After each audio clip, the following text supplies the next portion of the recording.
Hitler ने कहा था, मैंने 80% यहूदियों को खत्म कर दिया, लेकिन 20% को जिंदा छोड़ा है, ताकि मेरी मौत के बाद दुनिया को एहसास हो सके कि काश मैं बाकी 20% को भी खत्म कर देता।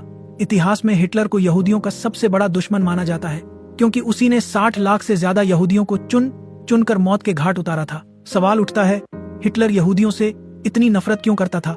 सौडेमारे उसका मानना था कि यहूदी एक गद्दार कौम है, क्योंकि फर्स्ट वर्ल्ड वॉर में उन्होंने अपने ही देश जर्मनी का साथ छोड़कर दुश्मन देशों का समर्थन किया था। ये ही नहीं, हिटलर का आरोप था कि यहूदी जर्मनी की अर्थव्यवस्था, राजनीति और समाज को अंदर से खोखला कर रहे हैं। एक और वजह थी धार्मिक नफरत।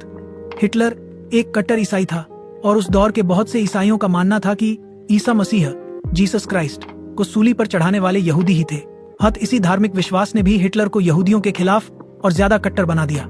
हिटलर ने रेस थियरी चलाई, जिसमें यहूदियों को घटिया नस्ल और मानवता के लिए खतरा बताया गया। इसके बाद शुरू हुआ फाइनल सॉल्यूशन, एक ऐसा प्लान जिसमें यूरोप से हर यहूदी को मिटा देने की साजिश रची गई। यहूदियों को ट्रेनों में भरकर ले जाया गया डेथ कैंप्स की ओर। ऑश्विट्ज, दहाउ, ट्रेब्लिंका जैसे कैंप्स में गैस चैम्बर, भूख और गोली से उनका सफाया कर दिया गया। लेकिन हिटलर के 80% यहूदी खत्म कर देने के बावजूद 20% यहूदी जिंदा बचे, क्योंकि कुछ छिप गए, कुछ भाग निकले और कुछ को नाजी सरकार ने जबरन काम करवाने के लिए जिंदा रखा। आज इतिहास गवाही देता है, नफरत का अंजाम सिर्फ तबाही होता है, और यही कारण है कि हिटलर को मानवता का सबसे क्रूर चेहरा कहा जाता है।